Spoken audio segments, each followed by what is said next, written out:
नमस्कार दोस्तों, स्वागत करते हैं आप सभी का एक बार फिर आपके अपने YouTube चैनल जीएस नगरी पे। दोस्तों, जैसा कि जो हमारा लास्ट टॉपिक चल रहा था ज्योग्राफी में, वो हमने कवर किया था। वहाँ पे जो हमारी लेक्स थी उन पे बात चल रही थी, ठीक है। तो उनके नाम लिखवा दिए गए थे, जैसे ग्रेट लेक्स था, उनके बारे में बताया गया था, ठीक है। ग्रेट लेक्स में कौन कौन सी झीलें आती हैं। तो सबसे पहले जो था वो था सुपीरियर, ठीक है। कौन सा था? सुपीरियर झील था। फिर था ह्यूरॉन। ह्यूरॉन के बाद में मिशिगन था, मिशिगन लेक। मिशिगन के बाद में एरी, और एरी के बाद में ओंटारियो। ये बताया गया था आपको यहाँ तक। फिर इसमें बताया गया था जो सुपीरियर झील है वो विश्व में मीठे पानी की सबसे बड़ी झील है, ठीक है। विश्व में मीठे पानी की मीठे पानी की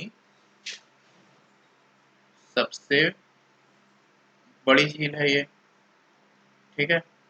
फिर यहीं पे ये बताया गया था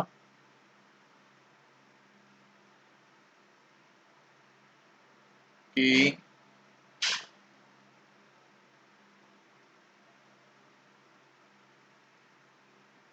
सुपीरियर और ह्यूरॉन के मध्य में एक कैनाल बना था जिसका नाम है सू कैनाल, ठीक है। Soo canal. ये सू कैनाल क्या करता है? ये सू कैनाल जो है सुपीरियर झील को ह्यूरॉन झील से क्या करता है? जोड़ता है, ठीक है। फिर मिशिगन को बताया गया था कि ये कहाँ पे स्थित है, आपका यूएसए में है। और ये आपका बताया गया था कि इसी तरह से, जिस तरह से यहाँ पे सू कैनाल था, उसी तरह से यहाँ पे था हमारा वेल लाइन्ड कैनाल। क्या था? Well lined canal. और वेल लाइन्ड कैनाल क्या करता था? एरी लेक को ओंटारियो लेक से जोड़ता था। फिर इसके बाद में आपको बताया गया था कि ओंटारियो लेक जो है ये आपके ग्रेट लेक की सबसे छोटी झील है, ठीक है। ग्रेट लेक की क्या है? सबसे छोटी झील है, ठीक। तो सबसे बड़ी कौन सी थी? ये वाली बताई गई थी, सबसे छोटी है। फिर इसके बाद में आप लोगों को बताया गया था कि ये जो इनका क्रम है ये किस क्रम में है, और वही क्रम में है, ठीक है। मतलब इनका जो क्षेत्रफल है, ठीक है, ये क्षेत्रफल जो है इनका कैसा है, और वही क्रम में है, ठीक। मतलब ये सबसे पहले इधर बड़ी वाली, फिर जाते जाते ये क्या करती हैं? छोटे की तरफ चलती हुई चली आ रही हैं, ठीक है। तो पहले सुपीरियर, सुपीरियर से ह्यूरॉन, ह्यूरॉन से मिशिगन, मिशिगन से ओंटारियो। तो इनका जो क्रम है ये कैसा है? अवरोही क्रम है। तो क्षेत्रफल के आधार पर इनका क्रम कैसा है? क्षेत्रफल के आधार पर इनका क्रम है अवरोही झील का अवरोही क्रम। फिर इसके बाद में यहाँ पे कुछ सिटीज थे वो लिखवाए गए थे, जिनमें पहला था दुलूथ। दुलूथ था। दुलूथ के बाद में आपका सजबरी, सजबरी के बाद सॉल्ट मैरी, इसी तरह से करके बताए गए थे, ठीक है। तो एक बार उनको भी देख लेते हैं, उनको लिख लेते हैं।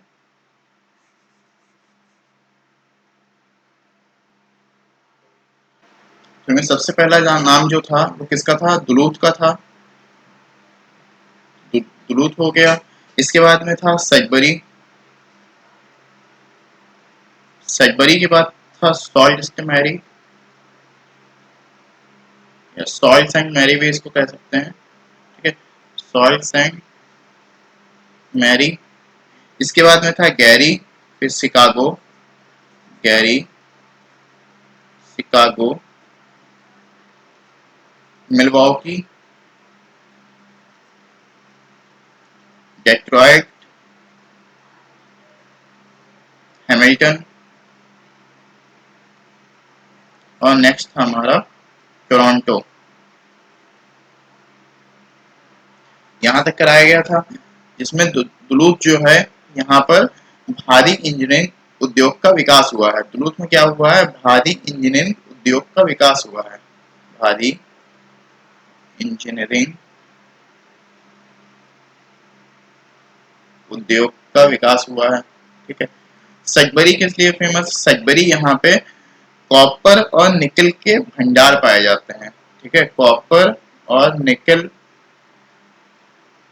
के भंडार की दृष्टि से ये महत्वपूर्ण है। शिकागो जो है, शिकागो ट्रांसपोर्ट कन्वर्जन जोन के लिए महत्वपूर्ण है। शिकागो किसके लिए महत्वपूर्ण है? ट्रांसपोर्ट कन्वर्जन जोन के लिए, अर्थात परिवहन फोकस केंद्र। क्या है? परिवहन फोकस केंद्र। इसी के साथ ही साथ आप लोग ये जो है यूएस, शिकागो यूएसए का तीसरा सबसे अधिक जनसंख्या वाला शहर है। तीसरा सबसे अधिक जनसंख्या वाला शहर भी है। ठीक, इसी के साथ इसके बारे में बताया गया था डेट्रॉइट। तो डेट्रॉइट में जो है यहाँ पर ऑटोमोबाइल क्षेत्र का विकास हुआ है। ठीक है, यूएसए का ऑटोमोबाइल ऑटोमोबाइल ऑटोमोबाइल क्षेत्र का विकास हुआ है। ठीक है, और ये यूएसए का सबसे बड़ा क्षेत्र है ऑटोमोबाइल का। ठीक है, यूएसए में अगर बात करें तो ये यूएसए का सबसे बड़ा क्षेत्र है। ठीक है, फिर इसके बाद में हैमिल्टन जो है, हैमिल्टन को कनाडा का बिल्मिंघम कहते हैं। ठीक है, हैमिल्टन को कनाडा का बिल्मिंघम कहते हैं। बिल्मिंघम कहते हैं। ठीक है, क्योंकि यहाँ पर बिल्मिंघम क्यों कहते हैं, आप लोगों को बताया गया था कि जब एप्लेशियन माउंटेन जब बता रहे थे तो वहां पर क्या बताया गया था कि दक्षिणी दक्षिणी साइड में इसके जाएंगे एप्लेशियन माउंटेन के, तो वहां पर किसके एक्स पाए जाते हैं? लो एस। ठीक है, वह क्षेत्र किस चीज के लिए महत्वपूर्ण है? लो एस की दृष्टि से महत्वपूर्ण है। ठीक है, तो इसीलिए हैमिल्टन को क्या कहा जाता है? कनाडा का बिल्मिंघम। यहाँ पे लौह इस्पात की दृष्टि से ये एक महत्वपूर्ण क्षेत्र है। फिर इसके बाद में बताया गया था टोरंटो को। ठीक है, तो टोरंटो देख लीजिए। ठीक है, टोरंटो क्या था? यहाँ पर नियाग्रा फॉल्स है। ठीक है, टोरंटो में क्या है? टोरंटो के नजदीक नियाग्रा फॉल्स है। इसी के साथ टोरंटो कनाडा का सर्वाधिक जनसंख्या वाला शहर भी है। ठीक है, टोरंटो इसी के साथ कनाडा का सर्वाधिक जनसंख्या वाला शहर भी है। जनसंख्या वाला शहर। ठीक, यहाँ तक आप लोगों को बताया गया था। फिर इसके बाद में आप लोगों को लास्ट में जाते जाते एक होमवर्क दिया गया था, आपको पूछा गया था कि न्यूयॉर्क को और किस नाम से जानते हैं, तो उसमें बताया गया था कि city of sky scraper. City of sky scraper मतलब जहां जिस शहर में गगनचुंबी इमारतें होती हैं, ठीक है, उसको क्या बोलते हैं? Sky scraper. ठीक है, इसलिए न्यूयॉर्क को क्या बोला जाता है? सिटी ऑफ स्काई स्क्रैपर के नाम से भी जानते हैं, क्योंकि यहाँ की जो इमारतें हैं ये बहुत बड़ी बड़ी हैं और गगनचुंबी इमारतें हैं। ठीक है, यहाँ तक कराया गया था। अब आप लोग इसको एक बार कॉपी में नोट डाउन कर लीजिए। तो लिखिए सुपीरियर झील, सुपीरियर झील, ये देखिए यहाँ पर सुपीरियर झील है। सुपीरियर झील विश्व में मीठे पानी की सबसे बड़ी झील है। सुपीरियर झील विश्व में मीठे पानी की सबसे बड़ी झील है,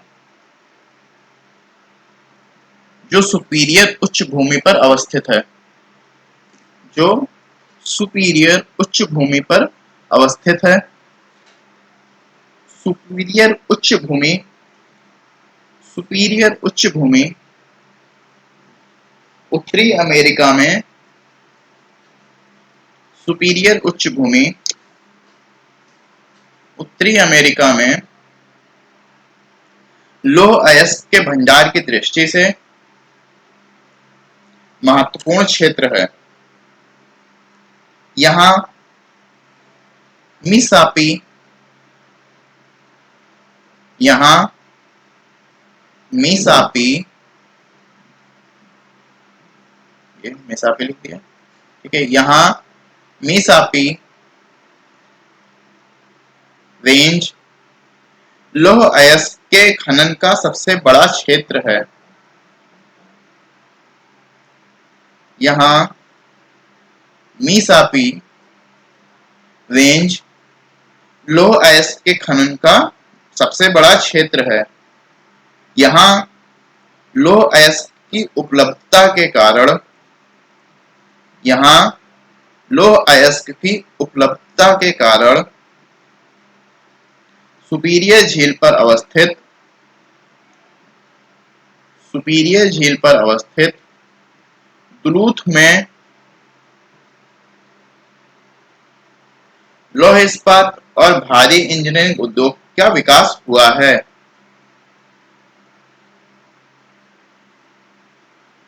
सू कैनाल सुपीरियर झील को हेरॉन झील से जोड़ता है। इस नहर के समीप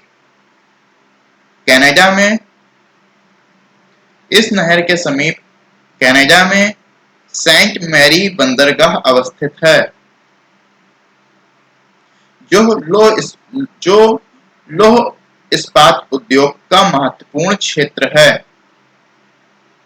जो लौह इस्पात उद्योग का महत्वपूर्ण क्षेत्र भी है। पैराग्राफ चेंज कर लीजिए, लिखिए हेरॉन झील के उत्तर में अवस्थित सडबरी हेरॉन झील के उत्तर में अवस्थित सडबरी विश्व स्तर पर निकेल के खनन का सबसे बड़ा क्षेत्र है। विश्व स्तर पर निकेल के खनन का सबसे बड़ा क्षेत्र है, जो कॉपर और प्लेटिनम के भंडार की दृष्टि से महत्वपूर्ण क्षेत्र है। जो कॉपर और प्लेटिनम की दृष्टि से महत्वपूर्ण क्षेत्र है। आगे लिखिए, पैराग्राफ चेंज कर लीजिए। ग्रेट लेक की झीलों में मिशिगन केवल यूएसए में अवस्थित है। ग्रेट लेक की झीलों में मिशिगन केवल यूएसए में अवस्थित है। इस झील के तट पर गैरी और शिकागो औद्योगिक प्रदेश यूएसए में लौह इस्पात की दृष्टि से दूसरा सर्वाधिक महत्वपूर्ण विकसित क्षेत्र है। गैरी और शिकागो औद्योगिक प्रदेश यूएसए में लौह इस्पात की दृष्टि से दूसरा सर्वाधिक महत्वपूर्ण विकसित क्षेत्र है। आगे लिखिए, यहाँ पेंसिल्वेनिया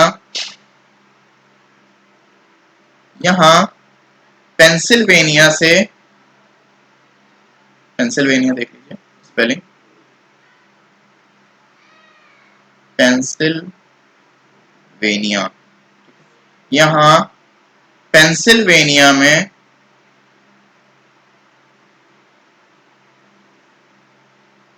कोयला सुपीरियर उच्च भूमि से लोहा यहाँ पेंसिल्वेनिया से कोयला सुपीरियर उच्च भूमि से लोहा की प्राप्ति होने के कारण लौह इस्पात उद्योग का सर्वाधिक विकास हुआ है। आगे पैराग्राफ चेंज कर लीजिए। शिकागो यूएसए का तीसरा सर्वाधिक जनसंख्या वाला शहर है।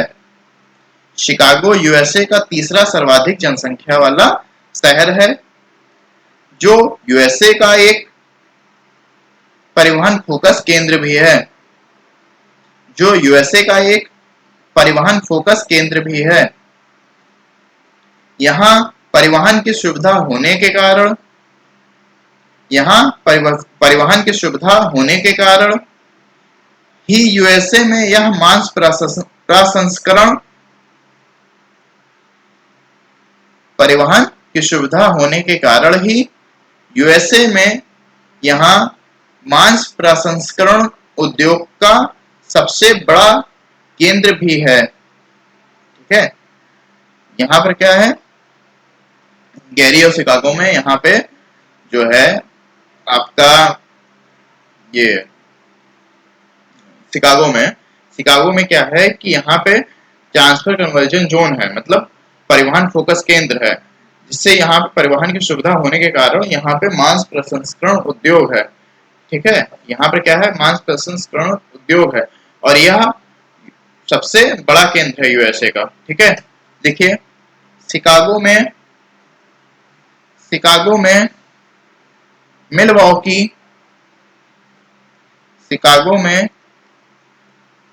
मिलवॉकी तक के तटीय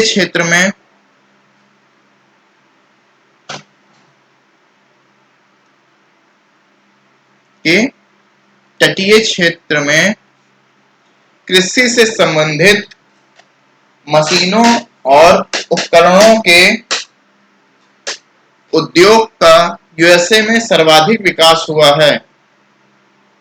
यूएसए में सर्वाधिक विकास हुआ है, इसलिए इसे यूएसए का एग्रीकल्चर इम्प्लीमेंट बेल्ट भी कहते हैं। इसलिए इसे यूएसए का एग्रीकल्चर इम्प्लीमेंट बेल्ट भी कहते हैं। क्या कहते हैं? Agriculture implement belt. ओके, यहां तक क्लियर है? अब आगे लिखिए, हेडिंग चेंज कर लीजिए। एरी झील के तट पर अवस्थित डेट्रॉयट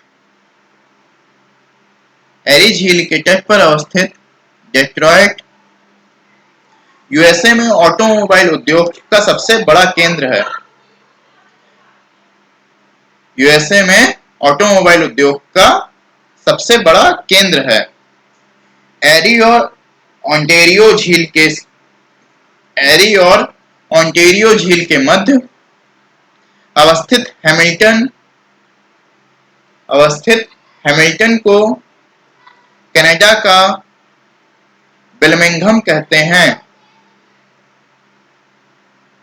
एरी और ओंटारियो झील के मध्य में अवस्थित हैमिल्टन को कनाडा का बर्मिंघम कहते हैं, जो लौह इस्पात उद्योग का महत्वपूर्ण केंद्र है। ओंटारियो लेक के तट के समीप अवस्थित टोरंटो ओंटारियो प्रांत की राजधानी है। टोरंटो ओंटारियो प्रांत की राजधानी है, जो कनाडा में सर्वाधिक जनसंख्या वाला शहर भी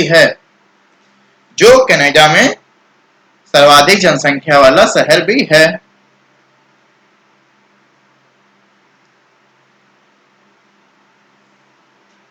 आगे लिखिए, वेललैंड कैनाल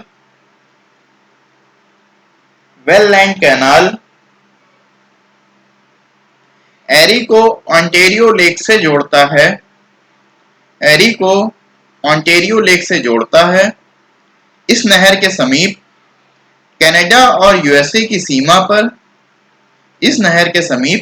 कनाडा और यूएसए की सीमा पर नॉर्थ अमेरिका का सबसे ऊंचा नियाग्रा जल प्रपात है। कहां पर है?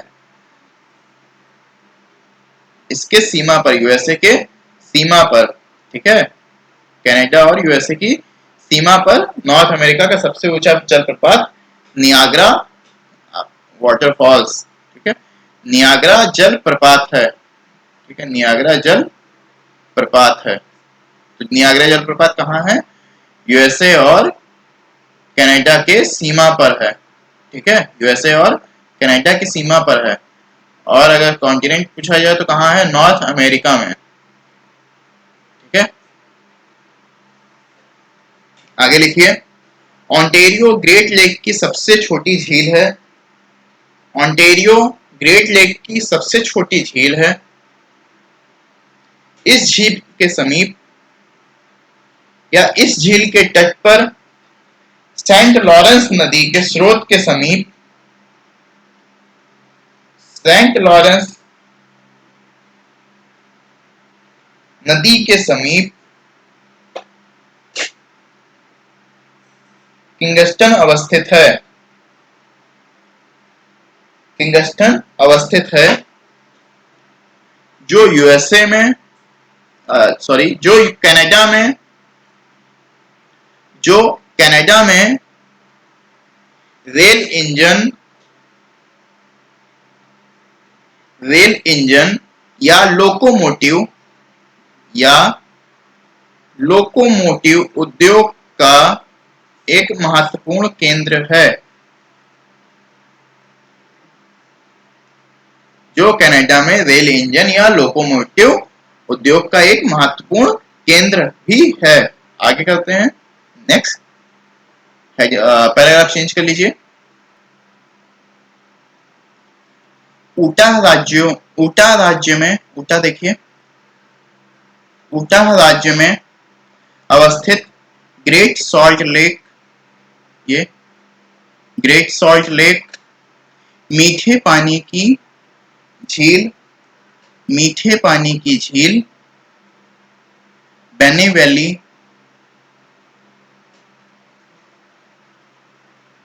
बेनी वैली का एक अवशिष्ट भाग है। उटा राज्य में अवस्थित ग्रेट सॉल्ट लेक मीठे पानी की झील बेनी वैली का एक अवशिष्ट भाग है, जो खारे पानी में परिवर्तित हो गया है, जो खारे पानी में परिवर्तित हो गया है। इस झील के तट पर, इस झील के तट पर उटाह की राजधानी, इस झील के तट पर उटाह की राजधानी सॉल्ट लेक सिटी अवस्थित है। ये देखिए उटा के ऊपर देखिए सॉल्ट लेक सिटी है, सॉल्ट लेक सिटी अवस्थित है कोलोराडो नदी पर। अब देखिए कोलोराडो नदी कहाँ है? ये देखिए यहाँ आ रही है कोलोराडो नदी के, कोलोराडो नदी पर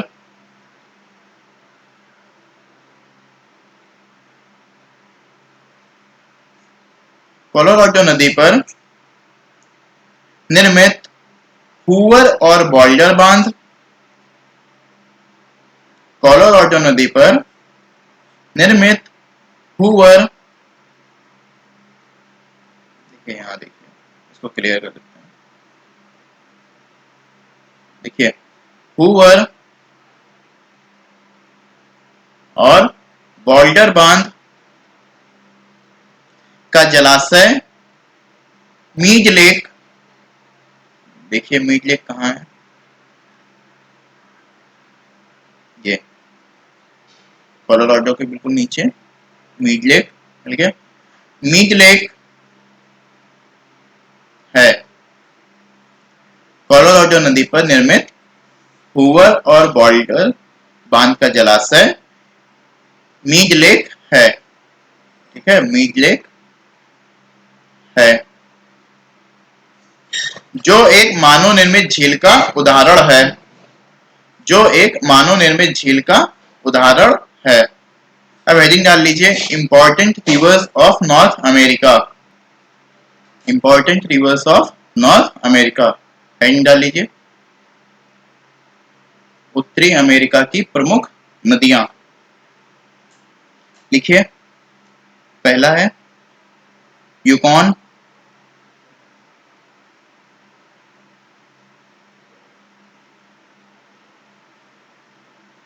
छोटा कर लेते हैं इसको।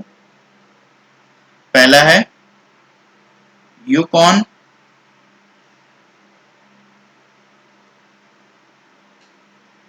दूसरा लिखिए Mackenzie, next Churchill, Nelson, Saint Lawrence, लिखते जाइए Saint Lawrence, Hudson, Potomac, Potomac, Mississippi, Mississippi,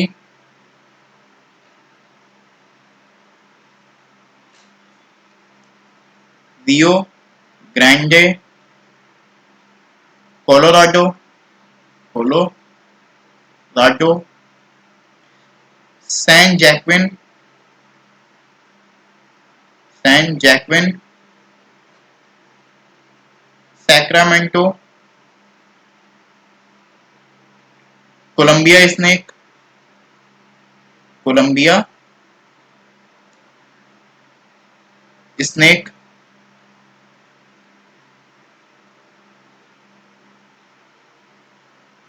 और फ्रेशर। ये हो गए। अब इनको हम देखते हैं अपने एटलस में, ठीक है। मार्क करते हैं इनको सबसे पहले, फिर इसके बाद में इन पे बात करेंगे, ठीक है। 9, 10, 11, 12, 13 और ये 14, ओके। अब इनको देखते हैं अपने एटलस में, हम खोजते हैं। तो आ जाइए एटलस पे, इसको कर देते हैं क्लियर। तब तक आप लोग खोजिए, एटलस में ढूंढिए। देखिए यूकॉन कहाँ है, यूकॉन टेरिटरी आप लोग को करवाया गया था, उसमें देखिए यूकॉन नदी मिल जाएगी, ठीक है। फिर मैकेंजी जो है ये आपको कनाडा में ही मिलेगी। मैकेंजी भी देखिए, मैकेंजी रेंज के आसपास मैकेंजी रेंज लिखवाया गया था, वहां पे देखिए।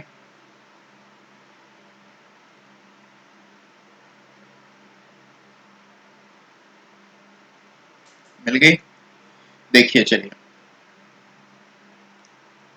देखिए क्या है यूकॉन, ये देखिए यूकॉन मिली। दूसरी क्या थी, मैकेंजी थी, मैकेंजी मिल गई। इसके बाद में क्या है, चर्चिल, चर्चिल देखिए कहाँ पे है,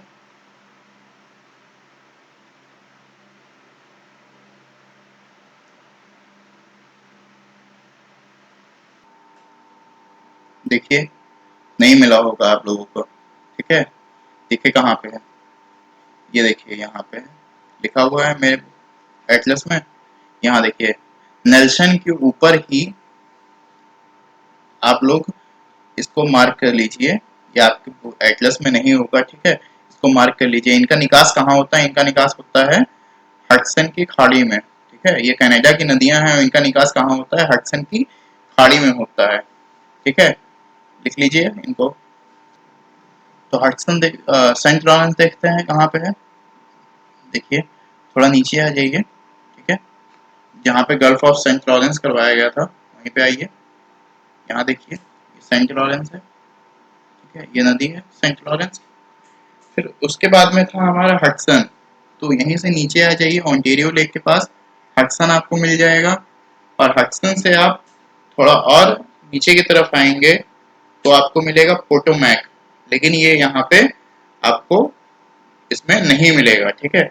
ये जो मैप है इस वाले मैप में आपको नहीं मिलेगा। आप पेज जब दूसरे पेज पे जाएंगे जो होगा United state of America and Alaska, अगर आप ये ऑक्सफोर्ड स्टूडेंट एटलस का सेकंड एडिशन यूज कर रहे होंगे तो पेज नंबर 74 पे अगर आप जाएंगे तो वहां पे आपको ये मिलेगा। तो आज इस वाले मैप में नहीं है, कल जो हमारा अगला टॉपिक जब स्टार्ट होगा यही इसमें अभी और कराया जाएगा, उस वाले मैप में हम लोग आपको ये पोटोमैक दिखा देंगे, ठीक है, कि पोटोमैक कहाँ पे है।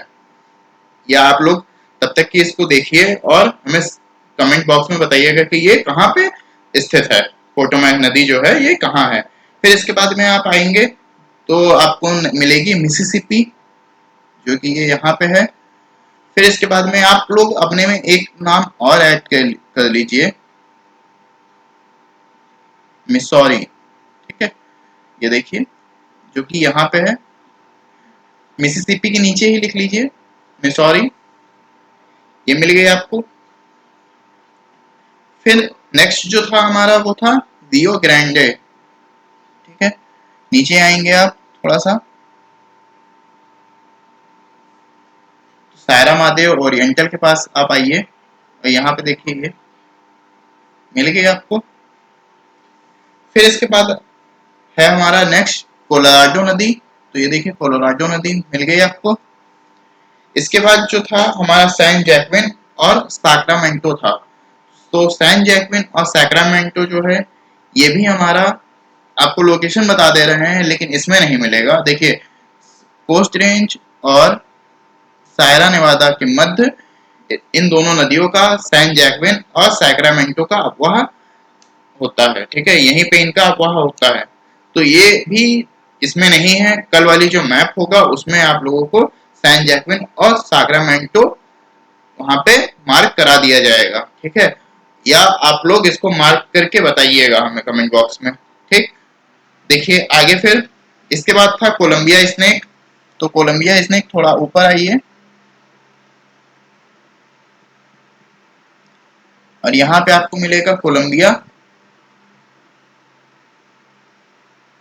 ये देखिए स्नेक मिल गया और ये मिला आपको कोलंबिया, ठीक है, कोलंबिया स्नेक, इसको कोलंबिया स्नेक बोलते हैं। कोलंबिया मिल गया, स्नेक मिल गया। फिर इसके बाद में था फ्रेशर और ये यहाँ पे है आपका फ्रेशर।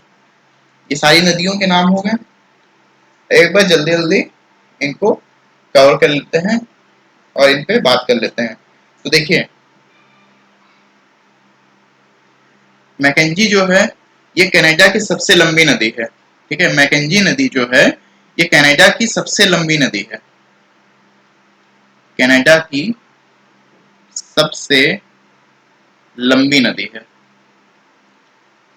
ठीक है। मैकेंजी कहाँ की सबसे लंबी नदी है, कनाडा की सबसे लंबी नदी है। तो मैकेंजी रिवर जो है ये कहाँ की सबसे लंबी रिवर है, कनाडा की, कनाडा की सबसे लंबी नदी है, जो कि कहाँ से निकलती है, ग्रेट स्लेव लेक से निकलती है और उसके बाद में आर्कटिक ओशियन के ब्यूफोर्ड सागर में गिरती है, ठीक है, यहाँ तक क्लियर है।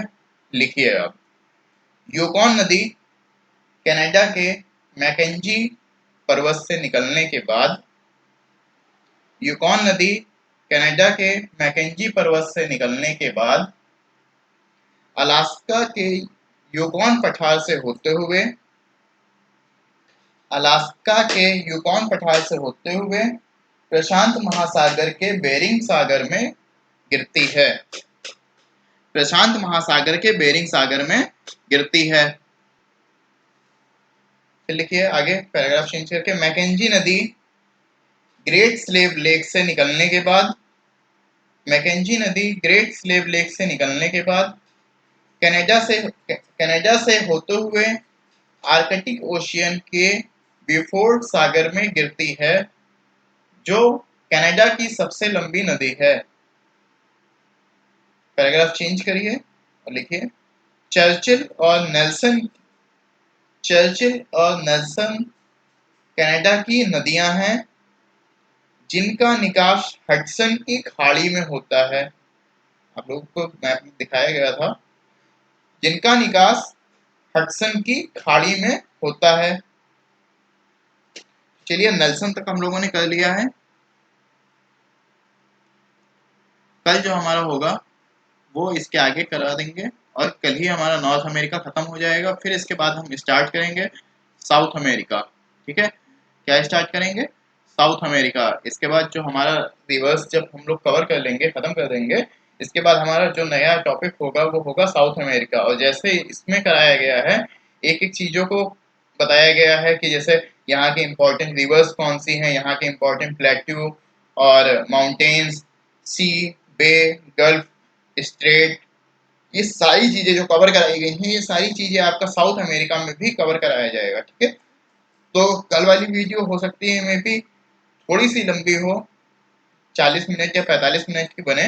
ठीक है, तो आप लोगों का ये कोशिश की जाएगी कि नॉर्थ अमेरिका कल इसको खत्म करा दिया जाए और साउथ अमेरिका जो है कल से जो हमारा परसों से स्टार्ट हो जाए। ठीक है, तो तब तक के लिए धन्यवाद, आपका दिन शुभ हो।